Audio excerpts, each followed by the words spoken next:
Okay, 2 keys. We decided to make them into pendants and gave one to each of our respective wives. Both are needed in order to access the belfry. I saw you and Mr. Belduke use them, so I told Eve to meet me at the bell tower. Daddy says Bazella will come out if I ring the bell, but if I do it just a little... I want to try it while the festival is going on. I hope Eve doesn't forget her mum's pendant. So it is just as I thought, Miss Darklaw. You are Mr. Belduke's daughter. Heh, well done, Inquisitor. I was almost afraid you would fail to make that connection. What in the... This is too much for one day. Rubble, rubble, what the fuck? End this trial. Really, right now. We're fucking got us pissing shit and everywhere. We're starving. Order in the court. Lady Darklaw, you mean to say you're Sir Belduke's daughter? Yes, my real name is Eve Belduke. I'm the alchemist's daughter. This is unbelievable. I also sneaked out of my house that evening, clutching my mother's pendant in my hand. I did just as you asked me to, did I not, Espella? Espella, my mum's going to be so angry if she notices I took the pendant. Don't worry so much. I just really want to ring that bell. I want to hear it.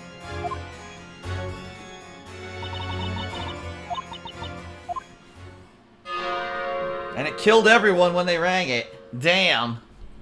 Huh. I rang the bell against my father's warning, and so Bazella possessed me. Because of me, the town, and everyone in it. They're all gone. No, it's not your fault. Stop blaming yourself. Supposedly, the former inhabitants of the area also used to fall unconscious upon the sound of that bell. Perhaps they experienced a similar nightmare. It was I who brought the Bell of Ruin into this town. The one to blame for this calamity is not some witch, it's me. I brought destruction upon this town. I am Bazella. Espella, you're going to drive your dad crazy if you keep repeating that. See? Seeing you like this is giving me a strong feeling of deja vu. Eve, how can you be so evil? Are you happy now? I'm afraid we're in the dark as regards to Miss Darklaw's sense of deja vu. Only 4 people survived the fire. Only 4. Espella and Eve, who were in the belfry, and the only 2 residents who did not participate in the festival, Newton and I. And where were you at the time, if you'll permit my asking? We were investigating those fateful ruins. That's why we didn't notice anything until it was too late. It was getting near the time when we planned to ring the bell, so we headed towards the town. Then we saw it. The town had been burnt to ashes, the ash shimmering from heat. That's too awful for words. We searched for survivors, sick with anxiety. Eventually, we found our daughters in the bell tower. Espella was unresponsive like a doll. Eve was crying at her side. Our relief at having found them vied with terror caused by the disaster. The worst night of my life ended pierced with the first rays of sunshine. But then, it seemed Espella was already lost to us. We had lost her to Bazella. She wouldn't speak, eat, or even leave her room. She thought she was Bazella and that she had destroyed the town. I couldn't get that out of her head. What she saw from the bell tower must have been so terrifying. But it wasn't shock from what she had seen. My own words had put her in that state. Had I only not told her the stupid story. We'd been grasping at straws, trying to find a way to save Espella's mind. But whatever we did, her eyes would remain impassive and empty. So in the end, I came upon a certain idea that offered us a glimpse of hope. What was it? This suspense, it's too much for my aging heart. I believe I may know what it was. It was the only way to get through to little Espella. Inquisition, what are you talking about? What was Mr. Cantabella's idea for saving his daughter from insanity? The story. Have a look. Yep. We discovered this in Espella's room. And that is? It's a handmade picture book. The illustrations and handwriting are truly exquisite. That's the first story I wrote. I made it for Espella after that dreadful fire. Oh, the storyteller's first story.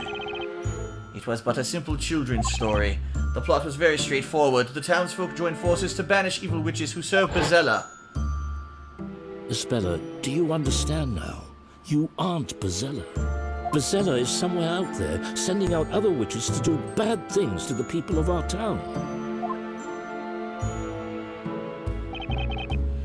Witches, magic, the town perishing in flames. Isabella was mentally broken and I couldn't get through to her any other way. I talked to her as if magic and witches were real, avoiding any mention of that fire. Daddy. A witch is real. Isabella spoke to me for the first time in so many days. I was beyond myself with joy and replied without thinking. Oh, yes, they are. They're hiding in the town, among the people. Oh boy. But it's just a fairy tale. Ah, so if you screw everything up with lies, use more lies to fix it. Great idea. I was desperate. I feared she would close herself off to me again. Now in hindsight, I see that what an utter fool I was. I made an irreversible mistake yet again. No, it's not. Everything your daddy writes comes true. The bad witches will get their comeuppance. I will write a story about it. And so I wrote another story for my daughter, a story about mischievous witches getting caught. This time I had the story acted out in front of Isabella. You had it acted out? Back then, I wasn't the only one tormenting myself over the mental state of my daughter. Newton was going through hell too. His own daughter had been badly scarred by the event. Isn't that right, Eve? My father and I repaired a building that had survived the fire and continued to live in this town. Isabella wasn't even able to leave her room. We couldn't leave her behind when she needed all the help she could get. Mr. Cantabella showed us this book one day. Then he made an unusual request of us. I'd like to make this story real. Would you be willing to help me do so? To our surprise, he was entirely serious. Seeing that, we gladly offered our help. A story about evil-doing witches getting caught and punished, and Bezella the source of them all. Were you paying attention, Isabella? Witches got what they deserved, and peace has been restored to the town.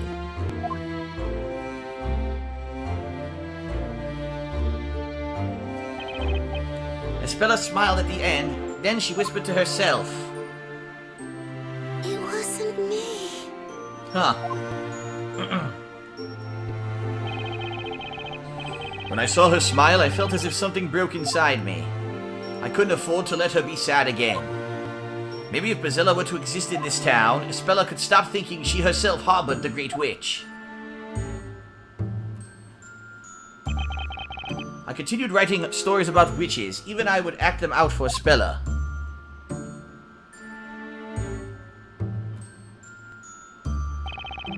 And gradually the number of characters in my stories increased. That was of course largely due to the ongoing reconstruction of the town. How much reconstruction? It wasn't anything on a big scale. I simply paid people to move in and act out their roles. But I began to think that I would need more than that. The story had to be real. To make a lie seem true, you resorted to even more lies. Yes, I was certain that was the only way. How did I do so? I remembered about Newton's research. He was working on a certain medicine. It was a kind of tranquilizer made from local plants that he was testing at the time, but it was difficult to put into practical use. The substance had a danger of causing unconsciousness and hypnosis. I can see how that would be abused to cause much harm, supposing it fell into the wrong hands.